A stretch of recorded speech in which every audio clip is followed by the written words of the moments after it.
Boa noite a todos. Estamos reunidos mais uma vez para mais uma palestra no segundo ciclo de palestras online do NEISE SEDH. Nós somos o NEISE da UNEB, o Grupo de Estudos de Pesquisa e Extensão, Núcleo de Estudos Interdisciplinares de Saúde Integrativa da Universidade do Estado da Bahia. Hoje temos uma palestrante convidada, que é Gabriele Cristine Presoto. Gabriele é psicóloga, especialista em mestre em psicologia.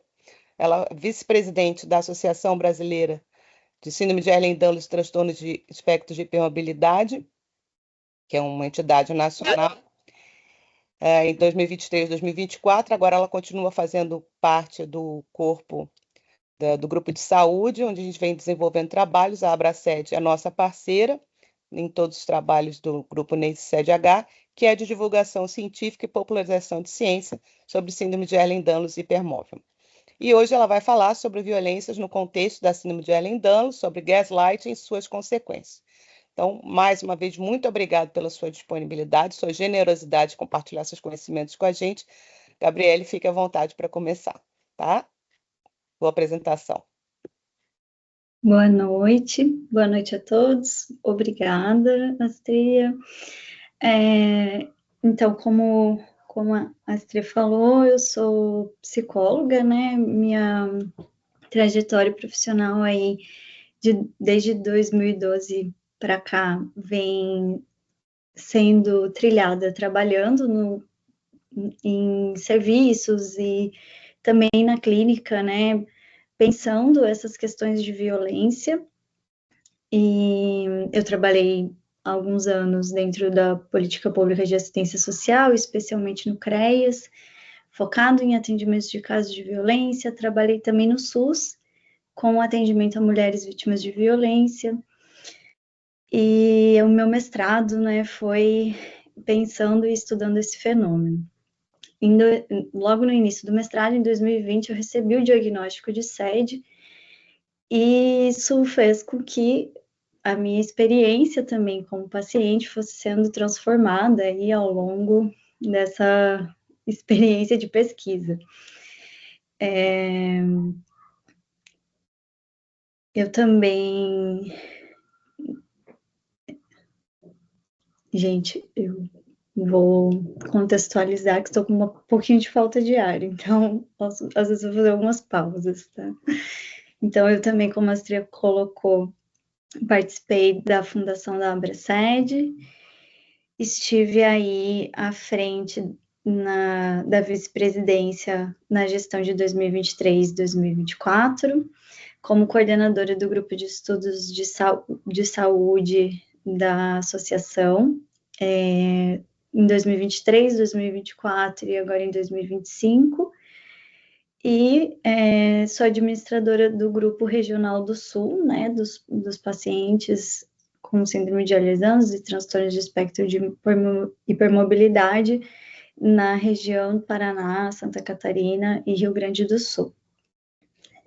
Então, vou começar contextualizando um pouquinho para vocês a partir de quais conceitos de violência eu vou falar aqui, porque a violência ela é um fenômeno muito estudado, né, e muito debatido, e a gente tem inúmeros autores que vão conceitualizar, né, e aqui eu trouxe dois autores para a gente poder falar um pouquinho sobre. Então, a Porto, ela traz um conceito de violência pensado a partir de uma perspectiva mais sociológica, e ela coloca, né, a violência como um fenômeno empírico, mutante, plural, polissêmico, e que tem essa relação com os valores e a cultura.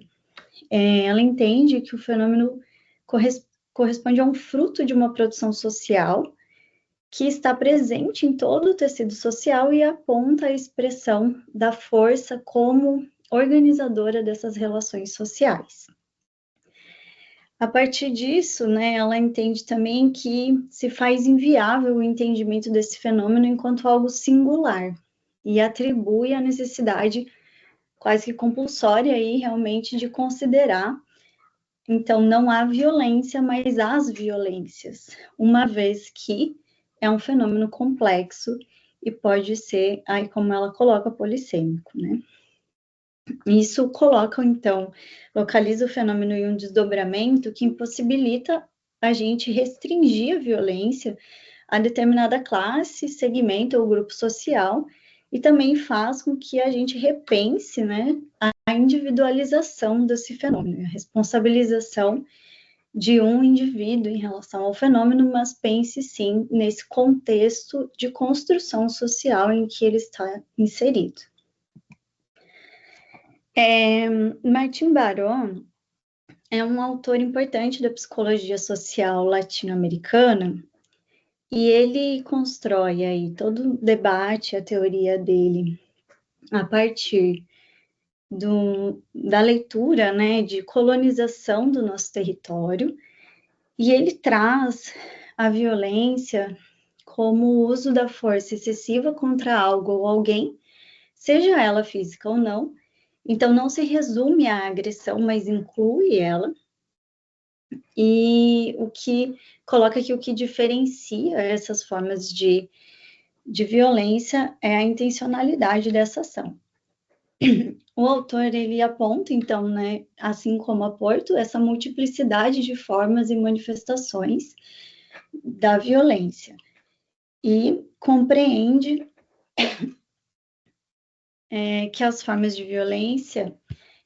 formas de violência eliciam outras formas de violência. Martin Barón apresenta também esse significado atribuído oficialmente ao termo de violência, diferenciando do termo de agressão, como colocado anteriormente, uma vez que ele entende que o conceito de violência é mais amplo e retrata qualquer ato em que seja aplicada essa dose excessiva de força. Enquanto a agressão, ela é uma ação violenta em si, que é intencionalmente a força contra algo e que busca, de certa forma, causar algum dano a essa outra pessoa. Ele vai explicar, então, e contextualizar a violência a partir de 3 níveis, trazendo a violência estrutural como a base da construção da nossa sociedade como ela se dá hoje. E isso a partir da distribuição inadequada de recursos, mas não só. Ele considera também que há um ordenamento dessa desigualdade opressiva que conta com uma legislação que ampara mecanismos responsáveis por tal distribuição e que existe aí a produção de uma força coercitiva que leva à aceitação desses mecanismos por toda uma população. A violência institucional seria, então, essas instituições e estruturas hierárquicas que legitimam e reproduzem essas desigualdades da violência estrutural. E que, quando colocada em ação, desencadeia como se fosse o funcionamento de uma espiral de atos violentos. E, por fim, ele vai entender a violência interpessoal como essa que a gente debate mais no senso comum, que é a própria ação violenta direcionada diretamente, né, a outra pessoa ou grupo de pessoas, ou também a coisas, animais, enfim, através da agressão, da violência verbal, psicológica, sexual ou ainda da negligência. Lembrando que a negligência, ela é descrita como a omissão de cuidados básicos ou a ausência, né, ou quando ocorre dessas necessidades básicas não serem atendidas. Aqui é importante também que a gente insira o conceito de interseccionalidade, que é um conceito da teoria feminista negra e que vai dialogar com essa ideia de violência estrutural, de violência institucional e de violência interpessoal. E ela traz sobre as diferenças dentro das diferenças não só como uma simples divisão de categorias identitárias entre grupos diferentes de pessoas, mas uma sobreposição dessas opressões em uma mesma pessoa. Conceição Nogueira vai complementar esse conceito, observando que a própria identidade é interseccional, então, né? Não dá para a gente dissociar, né, a raça, da classe, da orientação sexual, e aqui destacando a deficiência, né? As autoras explicam, então, que a interseccionalidade é um produto de vários ingredientes presentes em uma receita, que vai muito além da soma dessas opressões, né? É muito mais uma teoria que considera a identidade como algo multiplicativo e destaca essa forma de nomear um compromisso ético-político que dá ênfase a essas matrizes de opressão e privilégio. Eu trouxe a interseccionalidade aqui porque a gente precisa destacar que as pessoas que mais sofrem, né, nesse contexto de saúde, também são mulheres negras de classe baixa, e no contexto de deficiência, né, pessoas com deficiência. Pensando nisso, a gente tem pesquisas, né, que têm saído sobre isso, e que, enfim, a gente tem dados bem expressivos sobre como as mulheres, elas têm as suas dores muito menos tratadas, né, muito menos levadas a sério e recebem menos prescrição de sedativos. Isso se intensifica quando a gente está falando de uma mulher negra, por exemplo.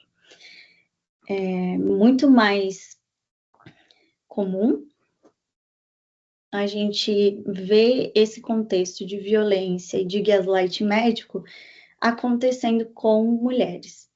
Essa perspectiva de gênero é bem significativa, uma vez que quando a gente está falando de violência, a gente está falando de opressão, de uso de força, a gente também está falando de dinâmicas de poder.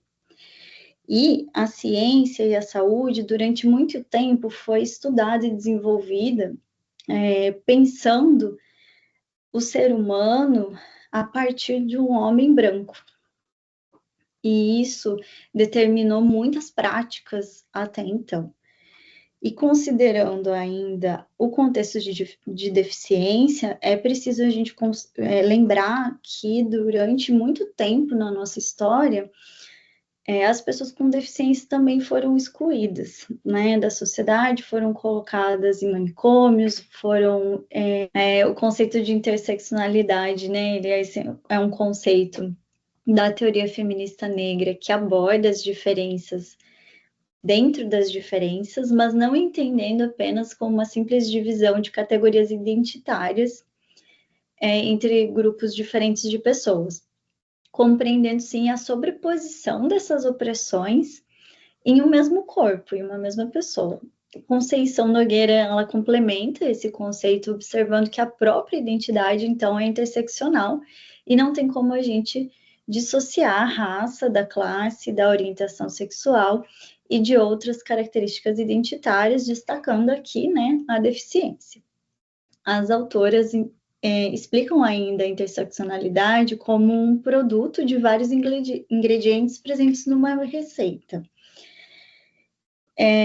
colocando que isso vai muito além da simples soma desses ingredientes e considerando, então, que é uma teoria de uma identidade que é multiplicativa e não aditiva. E também se destaca como uma forma de nomear esse compromisso ético-político que dá ênfase a essas matrizes de opressão e privilégio.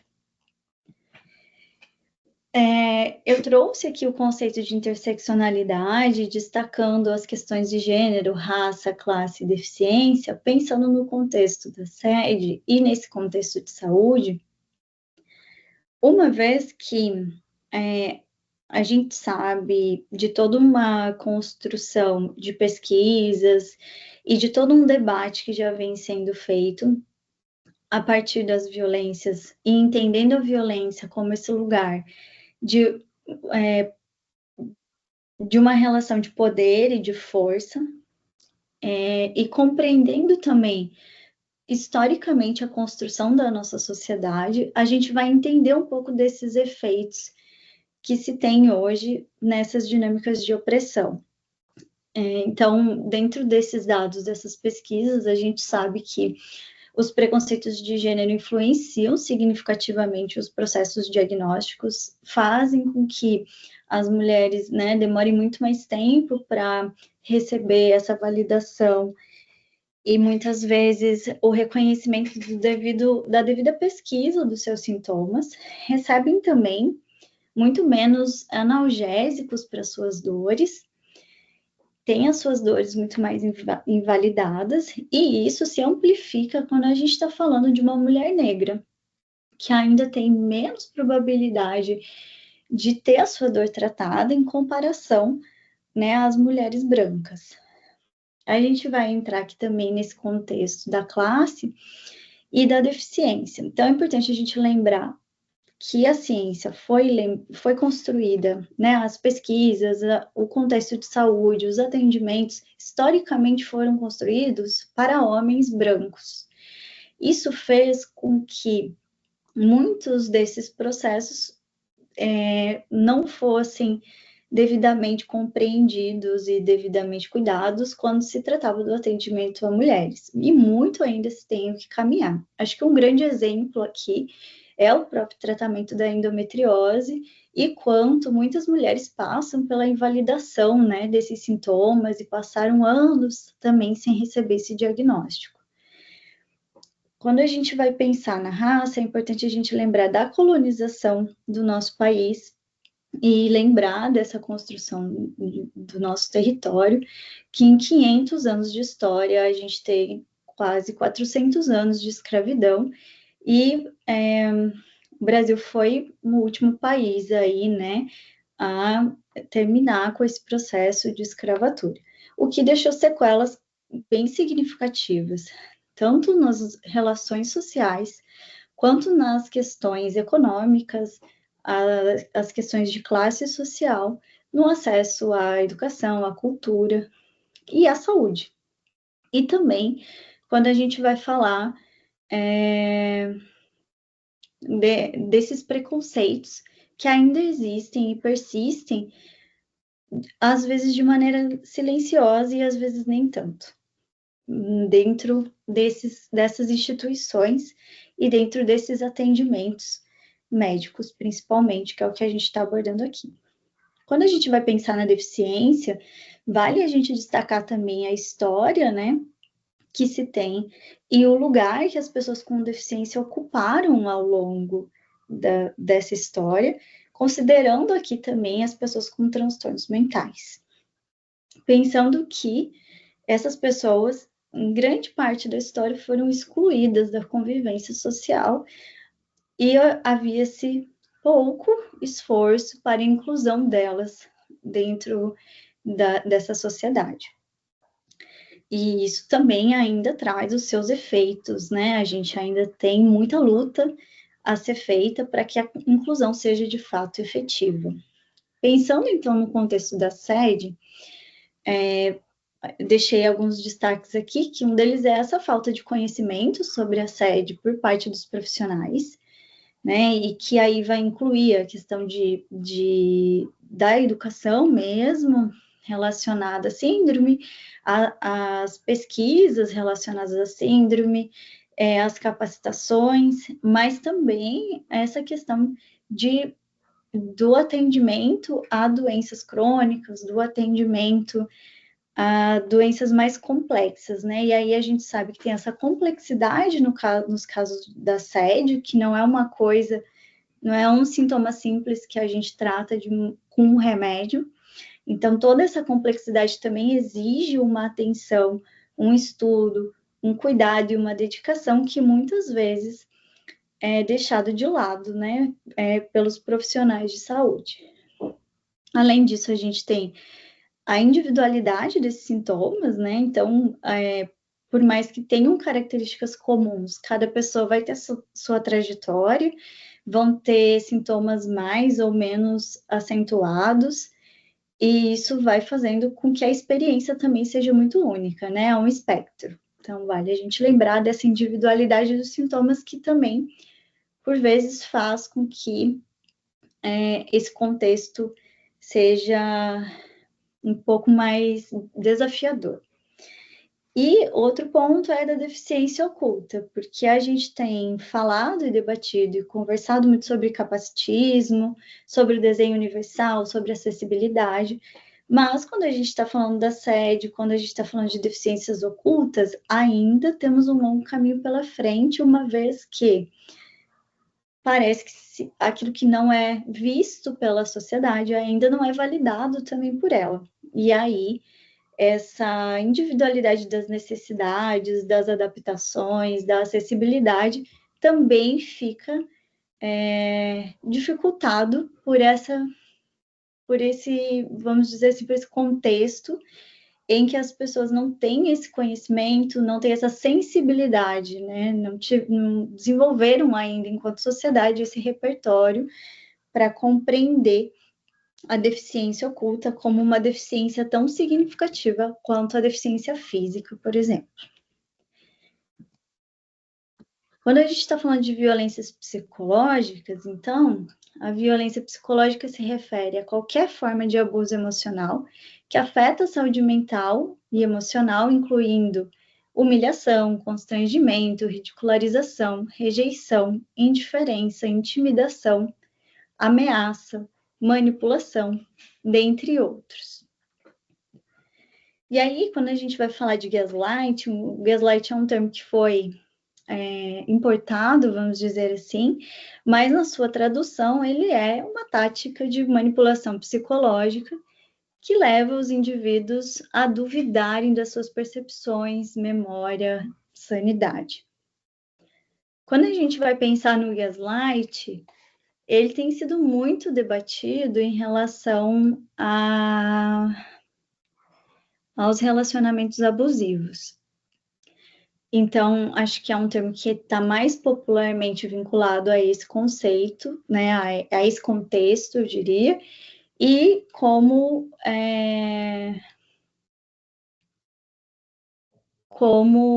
a gente tem alguns exemplos aí a serem pensados, relacionando, por exemplo,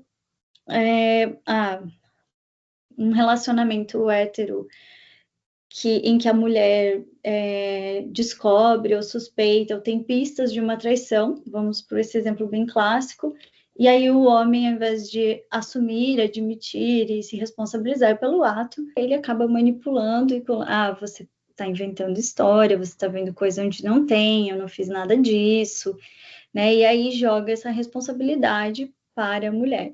Quando isso acontece de várias formas, vários momentos, em várias situações, de várias formas sutis, isso vai minando a autoestima e até a confiança dessa pessoa nas suas próprias percepções, na sua memória, no que realmente aconteceu ou não. Será que eu realmente passei por isso ou será que eu estou inventando? E isso vai enfraquecendo, né, a relação da pessoa com ela mesma e fazendo com que ela fique mais suscetível à violência. Já quando se trata do gaslighting médico, ele é um termo relativamente novo ainda e tem uma definição, então, inconstante na literatura acadêmica, justamente por ainda ser novo, né? Diferentes pesquisadores e publicações vão utilizar o termo para se referir a uma gama de comportamentos médicos, mas o grande destaque é a rejeição ou a invalidação da descrição de sintomas pelo paciente, até chegar no enfraquecimento sutil dessa credibilidade do próprio paciente. E essa é uma das definições mais aceitas quando se entende que esses profissionais descartam, minimizam e invalidam, então, esse autorrelato do paciente e atribuem causas psicológicas a esses sintomas sem a devida investigação e cuidados adequados. Aqui, gente, a gente vai pensar naqueles exemplos, assim, né? O médico mesmo pode falar, ou, enfim, é só ansiedade, você só está estressada, é depressão, esses sintomas têm ganhos secundários, é tudo coisa da sua cabeça, você nem tem nada sério. E isso é bem significativo na vivência, né? Na nossa vivência enquanto sedianos, porque a gente sabe que muitos pacientes já vêm de um longo histórico de invalidação ao longo da vida, demoram anos para chegar no diagnóstico. E, inclusive, isso faz com que atrase o processo do diagnóstico. E mesmo que a gente fosse considerar que, vamos supor que realmente fosse um problema psicológico, ou que realmente essa pessoa esteja cindindo com a realidade, tem um problema psiquiátrico significativo. Não são as orientações de tratamento de saúde mental que seja falado dessa forma com o paciente. Não é assim que a gente trata um problema de saúde mental, né? Dizendo que é coisa da cabeça do paciente, que invalidando o porquê dele está sentindo isso. Mesmo que a gente esteja considerando um caso de ansiedade, de depressão, de algum transtorno de saúde mental, ou que a gente esteja considerando que isso é coisas da sua cabeça, ou é só estresse, ainda assim, a gente está falando de problemas importantes que devem ser tratados com a devida seriedade e que não são adequadamente cuidados quando um profissional age dessa maneira. Aqui é importante destacar isso porque a gente está falando de fato de uma violência, de uma violação. Um profissional de saúde mental não atua dessa maneira. E aí, um profissional que às vezes por falta de conhecimento, por falta até de conseguir assumir a sua falta de conhecimento, por uma questão ética de não encaminhar outros profissionais, invalida esse paciente. A gente pode ter inúmeros motivos para os profissionais fazerem isso, mas de qualquer maneira, essa atitude é uma atitude violenta. Essa invalidação, ela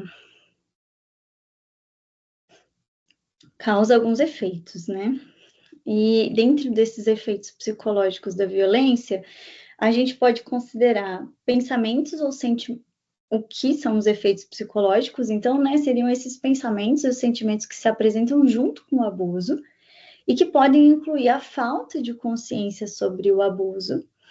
E aí a gente vai ver muitos relatos de que quando acontece com a gente demora para perceber que aquilo foi violento, ou alguém às vezes precisa falar para a gente que, olha, isso aqui foi abusivo, não foi legal o que a pessoa fez com você, porque no momento a gente não consegue se dar conta daquilo ali.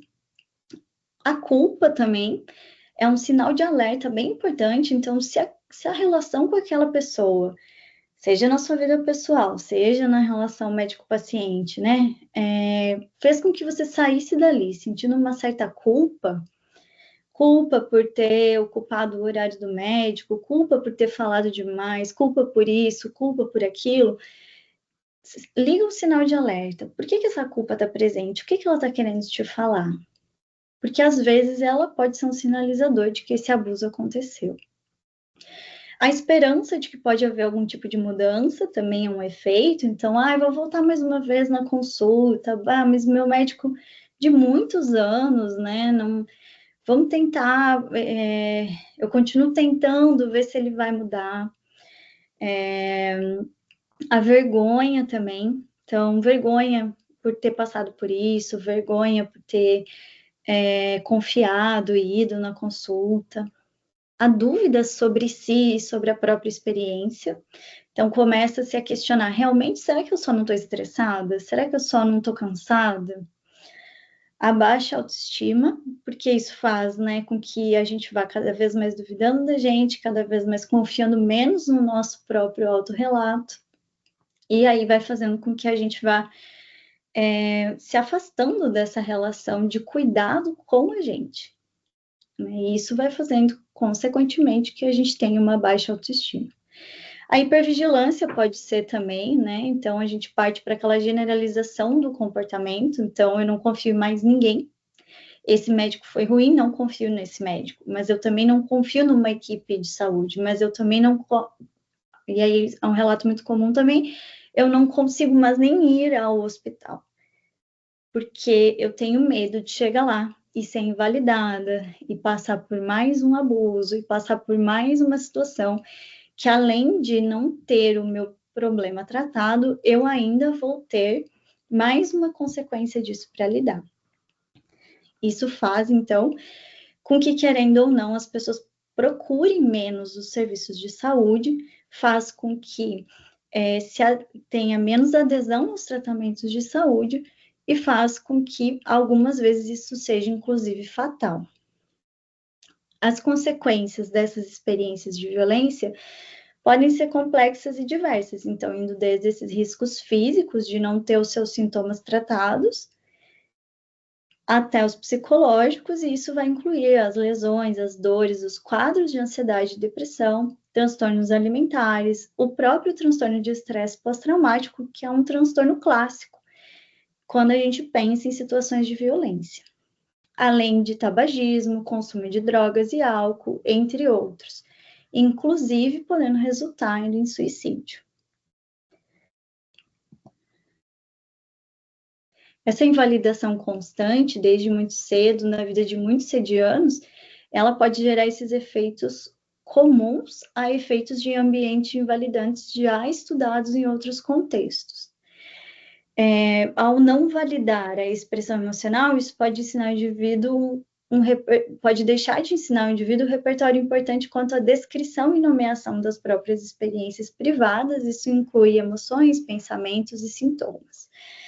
Também não deixa de ser comum a gente ver o relato entre sedianos de que, sinto dores todos os dias, mas eu já nem falo mais sobre isso, né? Eu nem mais eu convivo com isso e vou, por vezes, até nem nomeando o que eu tô sentindo, ou nem percebendo mais esses sintomas, porque isso ou não foi ensinado ao longo da vida, ou quando houve tentativas, isso foi punido de alguma maneira, e muitas vezes, socialmente falando, isso é colocado num lugar de que você deve controlar e mascarar o que você está sentindo, para não ser a pessoa que só reclama, para não ser a pessoa que sente demais, a Maria das Dores. Então, quantas vezes a gente vai aprendendo a mascarar isso e passando por cima dos nossos limites por conta de todo um contexto social que a gente está inserido.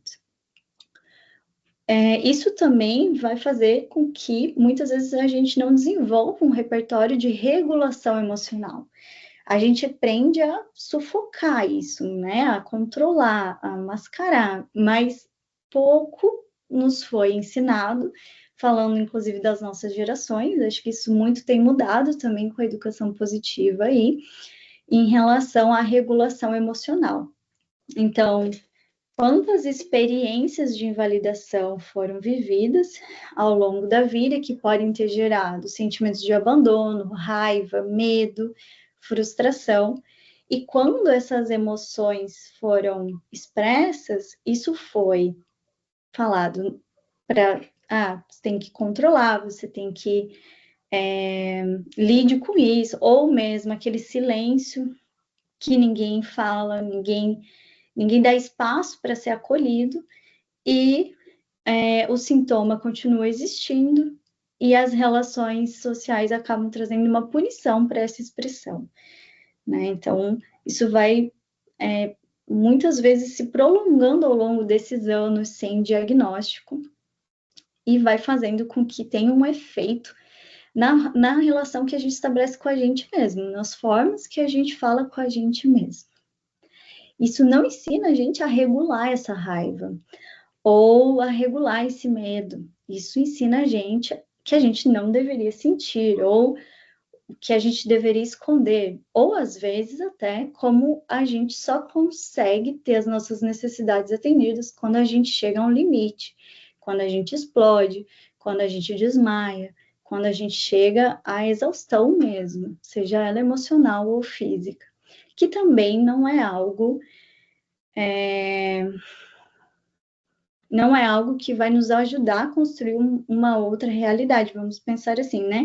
Porque isso acaba reforçando o discurso das pessoas de, tá vendo? É isso mesmo que a gente falou, né? Tem uma questão de ansiedade, tem uma questão de depressão, e isso vai, ao invés desse discurso ajudar a promover um cuidado, ele vai reforçando essa exclusão. Dentre os efeitos psicológicos do gaslighting médico em si, também a gente pode destacar essa questão que a gente estava falando antes, né, de que quando os clínicos rompem com essa aliança terapêutica ali do cuidado e produzem essas respostas invalidantes, deixam no paciente também essas sensações de vergonha, de não ter sido ouvido, de ser invisível, e vão fazendo com que haja uma desconfiança quanto aos profissionais de saúde de maneira individual ou ao sistema médico como um todo, fazendo com que haja essa evasão dos atendimentos, diagnósticos tardios e resultados insatisfatórios.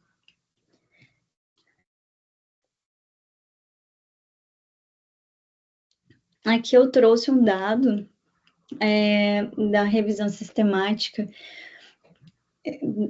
que depois eu vou apresentar nas referências para vocês, que nessa pesquisa de 2001, os autores constataram que as mulheres que se sentiam invalidadas pelos médicos eram mais propensas a adiar o atendimento, a recorrer à medicina alternativa ou a se desligar completamente dos serviços médicos. Isso aumenta, por exemplo, o risco quando a gente vai falar da dificuldade do atendimento a questões cardiovasculares das mulheres, uma vez que as mulheres, por vezes, têm sintomas diferentes do que os homens em situações de risco cardíaco e que muitas vezes elas são invalidadas, né, nessa busca por atendimento. Essa relação médico-paciente, nessa relação médico-paciente, ao considerar as consequências da invalidação dos sintomas, entende-se que os efeitos potencialmente são mais significativos do que quando essa invalidação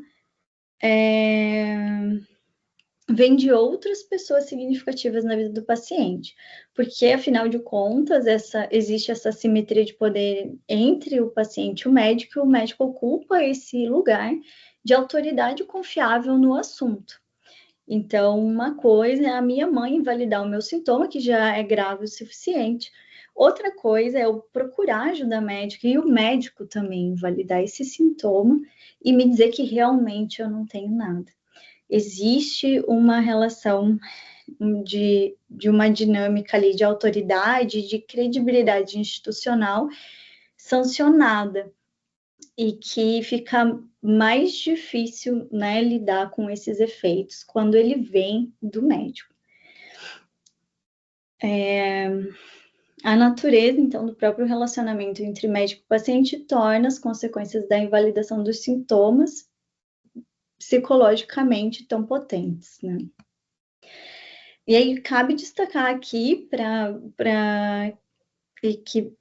os profissionais de saúde que estão ouvindo, né, que a escuta qualificada ela é a base de qualquer atendimento em saúde e é a partir dela que a gente vai conseguir, de fato, realizar uma anamnese adequada, um tratamento adequado, e a construção do vínculo, ele é um facilitador desses processos, tanto de diagnóstico quanto de tratamento, e é evidente a melhora dos pacientes quando existe um vínculo de cuidado muito bem estabelecido nessa relação.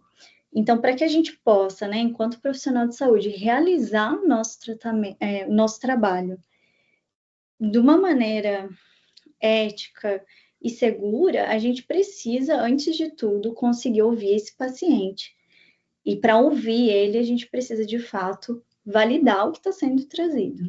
Eu sempre digo que o paciente sabe mais da vida dele do que qualquer profissional de saúde que está com ele durante 15 minutos durante 30 minutos ou durante 1 hora, né? Eu tenho 35 anos, eu estou comigo há 35 anos, todos os dias.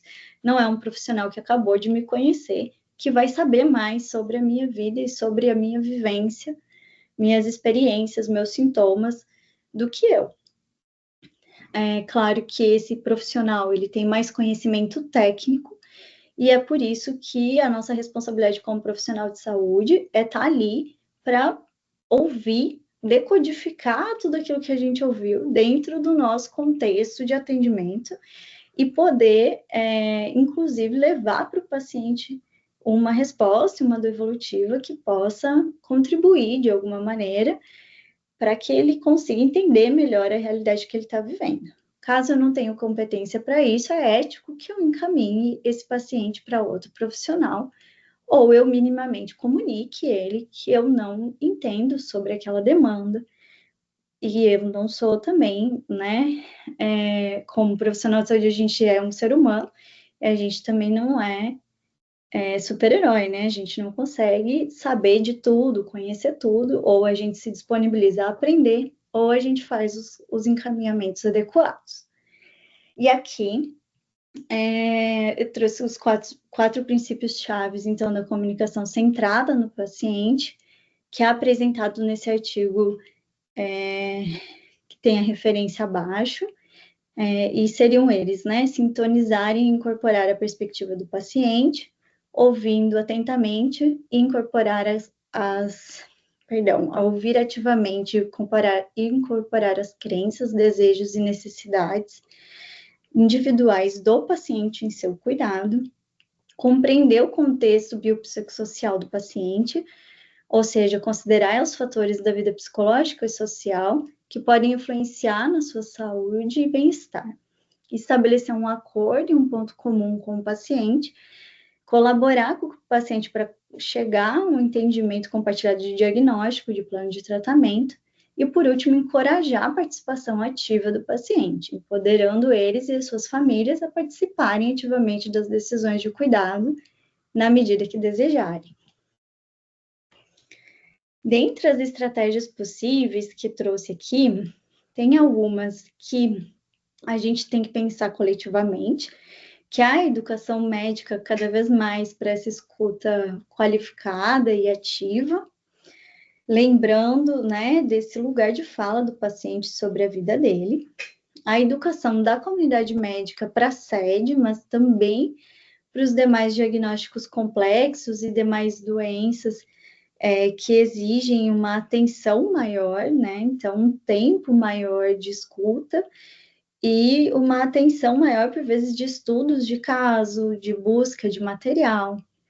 Além disso, a luta da comunidade sediana por mais divulgação de informações, capacitações e pesquisas, que é uma das frentes aí que a Abraced tem adotado, né? E que a gente sabe que precisa cada vez mais ampliar isso.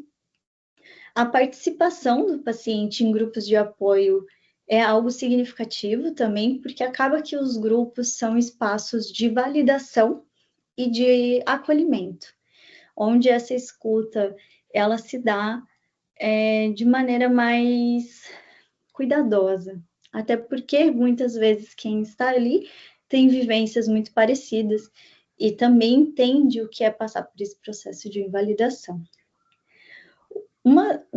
Aqui eu trouxe 2 estratégias que eu trabalhei com o grupo terapêutico de pacientes com SED, que a gente, ao longo do tempo, foi construindo, assim, e uma delas é, se possível, e sempre acompanhado de alguém da sua confiança nas consultas, né? Porque isso pode ajudar a gente, caso aconteça uma dessas situações, tanto para se proteger, né, quanto para reconhecer que aquilo ali aconteceu. E outra coisa que a gente construiu nesse tempo é esse preparo do paciente para chegar na consulta médica, entendendo o que ele espera daquele profissional naquele momento, com os exames preparados, com a descrição dos seus sintomas já observados com antecedência. A gente sabe que às vezes quando a gente chega no diagnóstico, eu cheguei depois de 29 anos, a gente chega para o profissional com toda aquela bagagem, com tudo aquilo que a gente ainda está elaborando, e às vezes aquele profissional não está disponível a ouvir, ou às vezes ele nem entende, nem é sobre o atendimento dele ali, e isso pode, né, abrir mais brecha, mais espaço para que essas violências e invalidações aconteçam. Então, é uma forma de tentar minimizar esses riscos. Outro caminho que a gente sabe que muitos de nós fazemos é estudar sobre o assunto, porque essas leituras, esses estudos, a participação em palestras, faz com que também a gente encontre validação e respaldo científico sobre os nossos sintomas e sobre as possibilidades de tratamento. Mas vale um lembrete aqui, então, que a violência ela é sempre responsabilidade de quem violenta. A gente pode até ter estratégias, a gente pode até pensar coletivamente, individualmente, como fazer para minimizar esses riscos e esses efeitos, mas, no final das contas, a gente só consegue mudar esse contexto e só pode mudar o comportamento violento quem realmente está violentando. Aqui eu trouxe algumas referências que foram utilizadas. Eu sei que esse assunto, ele é um longo assunto, a gente tinha muitas coisas para falar. Eu tentei trazer um tentei trazer um contexto de conceituação para que a gente pudesse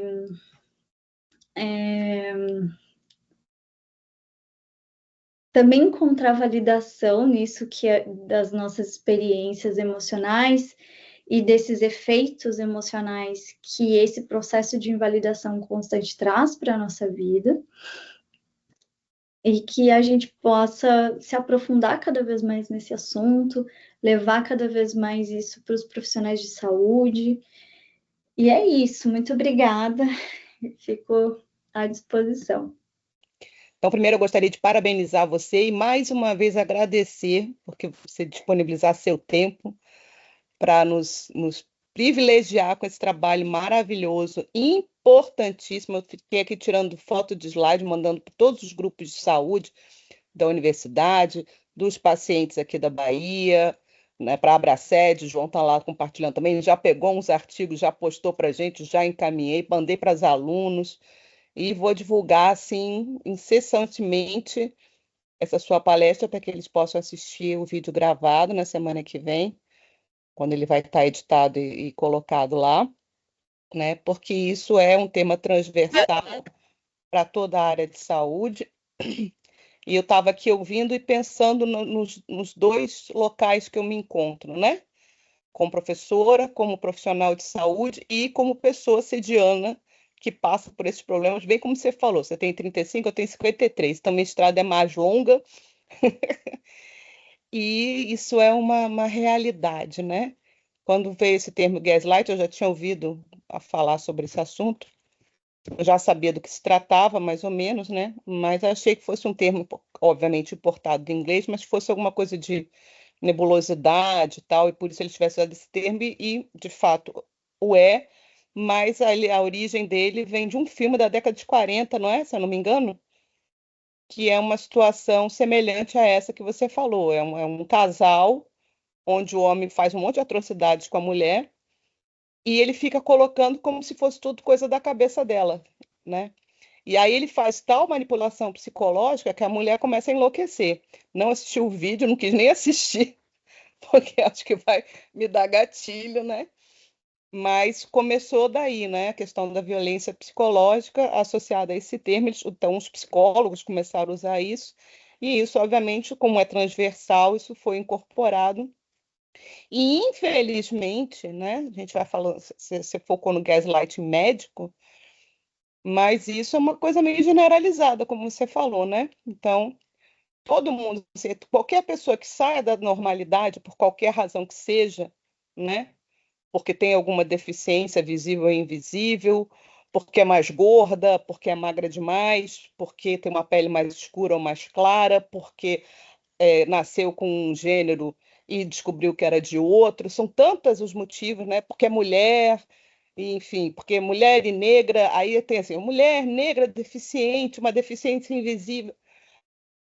E aí isso tem uma coisa social, então se expande para toda a sociedade. Você falou aí agorinha, eu me lembrei disso, né? E eu pensei nisso. O primeiro lugar que a gente sofre esse gaslight é dentro da própria casa. E no nosso caso especificamente, como a gente tem uma síndrome que é genética e é hereditária, então eu, por exemplo, eu venho de uma linhagem materna de bisavó para avó e tias-avós, primas mais velhas, primas da minha mãe, né? Minha mãe, eu, minha tia direta, e todo mundo é cheio de iriquizira, como a gente chama, né? Que é um termo que a gente usa muito lá no Rio.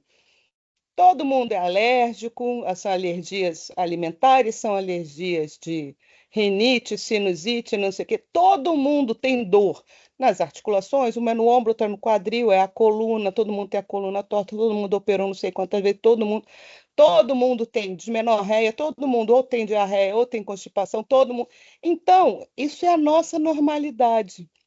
Então, quando a gente nasce e começa a ter problemas, o que é que a gente ouve de cara? Ah, é assim mesmo.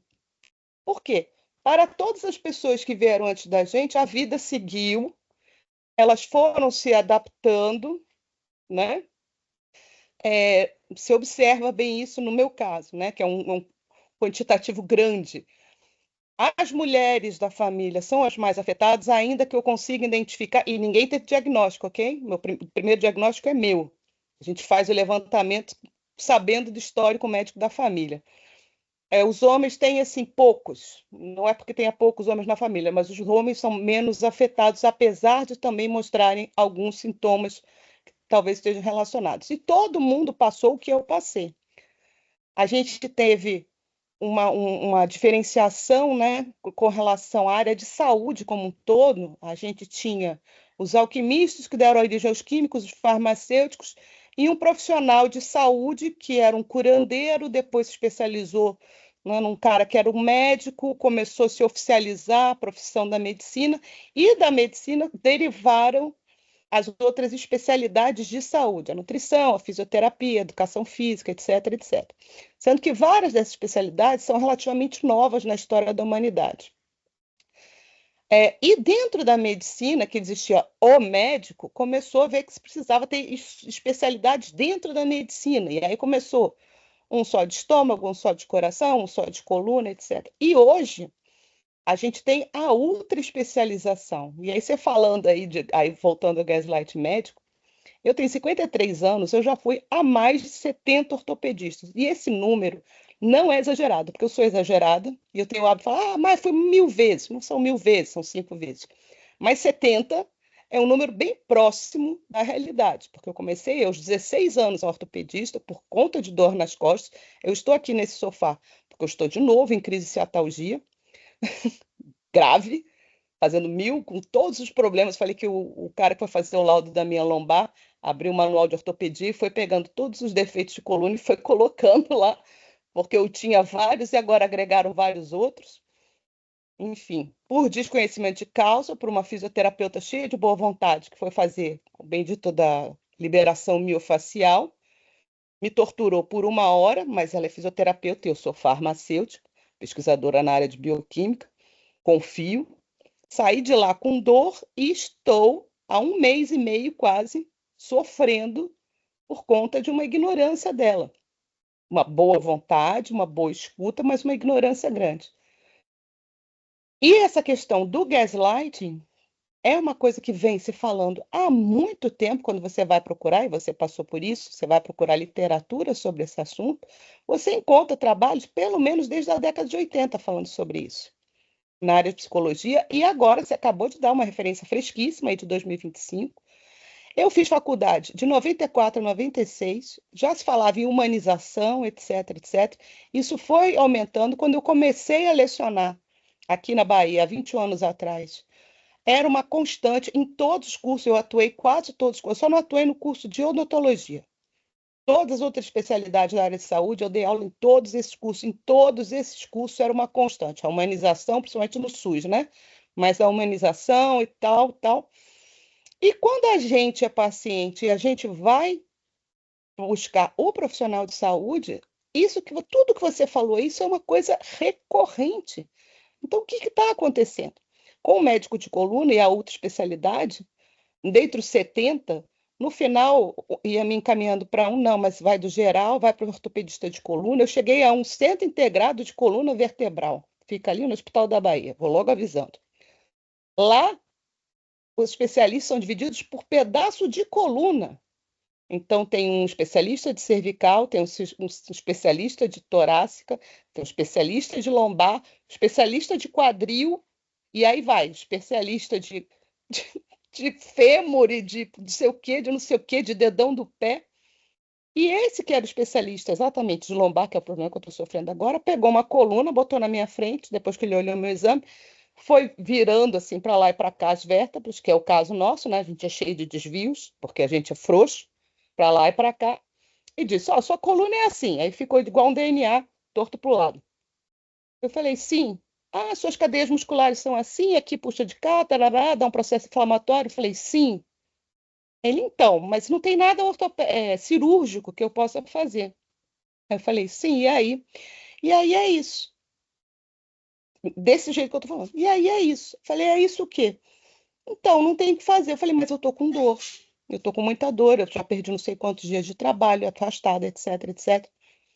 Faço o quê? Ele diz: você está tomando o quê? Aí na época eu disse: cataflã de pirona. Ele: então continua. Ele não foi grosseiro, né? Mas, tipo, é isso aí. E essa coisa do nervoso, eu cheguei em crise de dor, em outra ocasião, no ortopedista, na emergência, e ele olhou para mim e falou assim: mas a senhora está muito nervosa?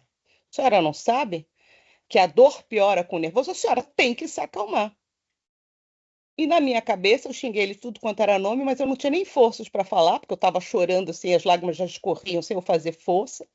E ele disse: a senhora precisa de umas injeções, precisa tomar alguma coisa intravenosa, que a gente não faz isso, vai para o hospital. E saiu eu me arrastando de novo pela rua, peguei o carro, dirigi, fui para o hospital, passei 12 horas lá tomando analgésico anti-inflamatório e mais sei lá o que na veia.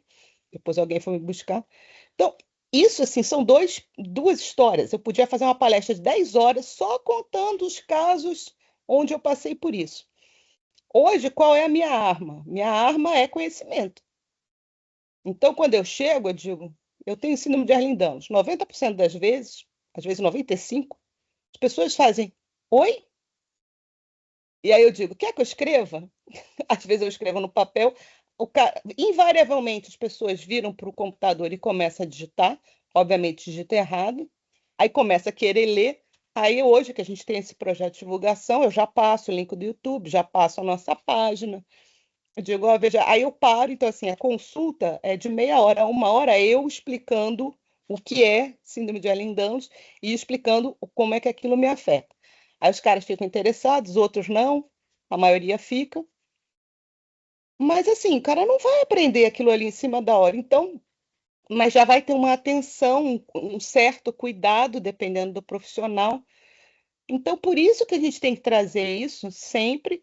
E essa coisa do gaslight, eu saí convidando todo mundo, falei: olha, não é só sobre SED, não é só sobre PCD, é uma coisa generalizada, porque eu vejo outras pessoas, quando eu conto em sala de aula, eu dou aula para medicina, quando eu conto essas minhas histórias, sempre, sempre, 100% das vezes, os alunos falam: ah, isso aconteceu com a minha mãe, isso aconteceu com a minha avó, aconteceu com a minha tia, aconteceu comigo, gente jovem.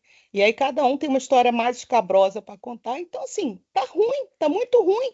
Se o juramento de todo mundo da área de saúde é garantir a saúde, dar atenção, melhorar a qualidade de vida, e isso não está acontecendo, então tá tudo muito errado, né? A gente tem que mudar esse contexto. Isso é urgente, né? Então, assim, de nossa parte, do NEIS, e você está aqui contribuindo grandiosamente, a Abraced faz um trabalho fantástico e por isso ela é nossa parceira do Coração para Todos sempre. Eu digo aos alunos: eu só vou parar esse projeto o dia que eu me aposentar, se parar, porque eu vejo que isso vai ser um trabalho contínuo. E a gente vai a cada dia mais se apropriando, a parte de pesquisa ela tem que andar, mas essa parte de divulgação hoje, ela é urgente, porque é impossível alguém diagnosticar alguma coisa que ela nunca ouviu falar, ela não vai nem pensar. E a outra especialidade, ela piora isso tudo, que processos sindrômicos tem isso, 1 milhão de coisas que não estão teoricamente relacionadas entre si. Mas quando você fala, olha, tem uma alteração no tecido conjuntivo, conectivo, conecta tecidos. Onde é que tem isso? Todo lugar. Tem no cérebro, tem nos olhos, tem todos os sistemas do seu corpo tem esse tecido. Então, lógico, isso vai dar problema em todas as partes. E se você vai a cada médico ultra especialista, ele vai olhar só aquele pedacinho que não entende qual é a correlação com aquilo. Difícil, né?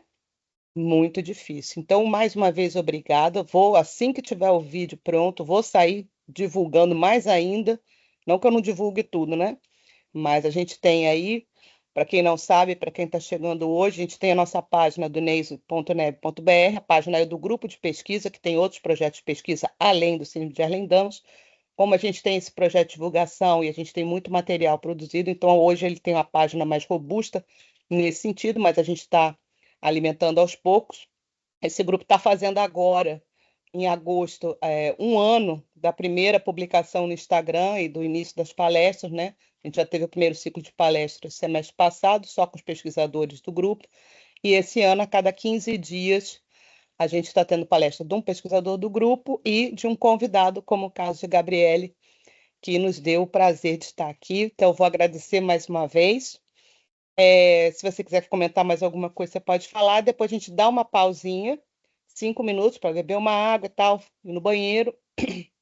E quando voltar, a gente abre para todo o público, para quem quiser falar, sendo sediano ou não sediano, para falar sobre o tema, para perguntar coisas e para dar depoimentos, que isso enriquece muita gente. Essa primeira parte ela é gravada, vai para o YouTube, mas a segunda parte a gente grava, mas não vai para lugar nenhum, é só para a gente poder realmente fazer uma consulta e, eventualmente, quando o palestrante ou algum pesquisador do grupo tem uma fala mais longa, que seja alguma coisa que agrega o tema, às vezes a gente faz uns cortes para fazer aqueles vídeos curtinhos, mas a gente nunca expõe os pacientes, ou as pacientes, as pessoas que estão presentes, tá?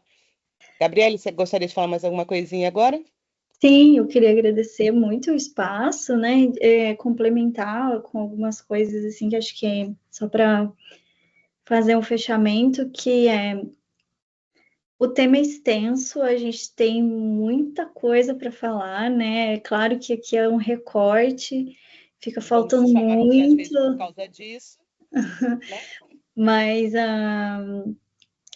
isso que você trouxe é bem importante, assim, né? Eu fiz questão de destacar sobre a negligência, porque muitas vezes a gente passa pela violência diretamente, mas muitas vezes a gente passa pela negligência também, né? E aí, por mais que o médico seja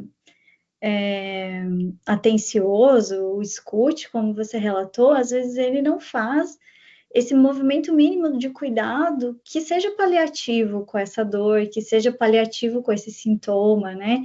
É simplesmente não tenho o que fazer e não tenho o que fazer. E assim, vamos combinar que sempre há a possibilidade de a gente pensar estratégias, inclusive em conjunto com o paciente, para isso, né? Outra coisa que eu ia falar no meio da minha fala, eu acabei acho que seguindo outro caminho, e que eu acho que entra muito aqui para a gente dizer existe uma tendência, né, dos últimos anos desse psicologismo também. Então, tudo vira psicológico, tudo é psicológico. E nisso a gente acaba, assim, esqueci a palavra agora, a memória da grávida. Né?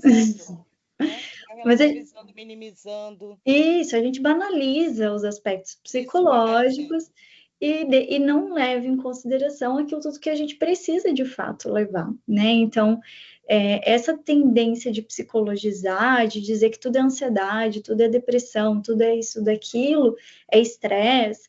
Sim, a gente tem uma vida estressada que não tem na realidade de hoje, né? A gente sabe que tem processos ansiogênicos na maneira como a gente vive que está presente na realidade da maior parte das pessoas. Assim, tem que ter muito privilégio para não ser capturado por essas dinâmicas em algum momento da vida, né?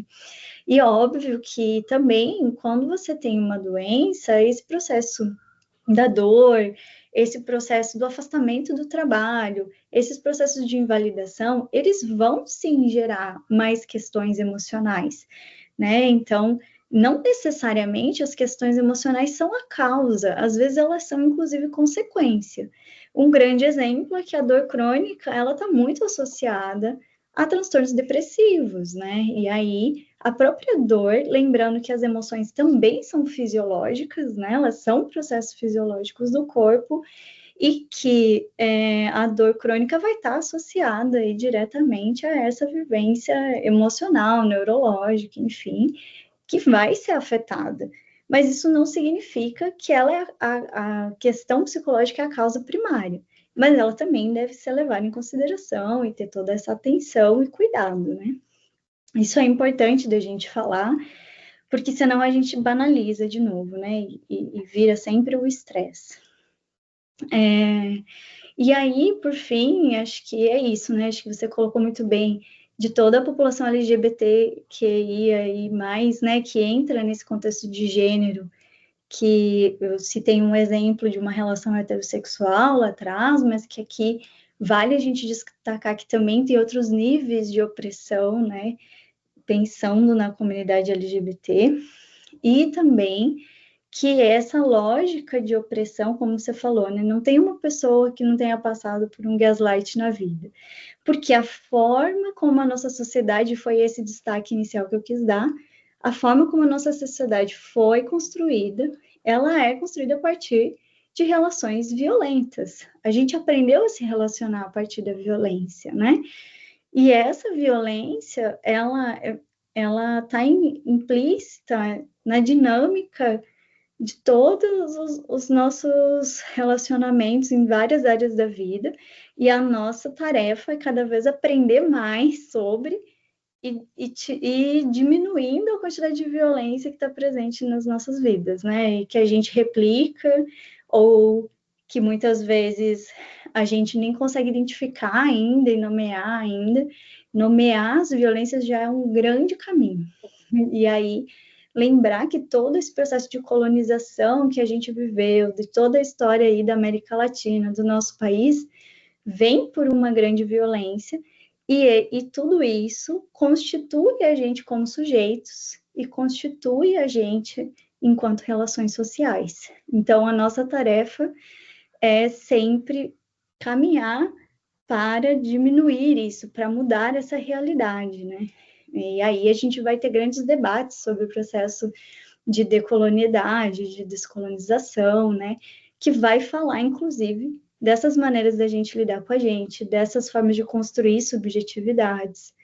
E aí vai o assunto também longe, a gente tem um grande debate para fazer, mas que está na base, né, disso que a gente falou, que pô, se todo mundo passa por violência, é um tema que a gente precisa se atentar, e é urgente que a gente mude isso, né, cada vez mais ativamente, né.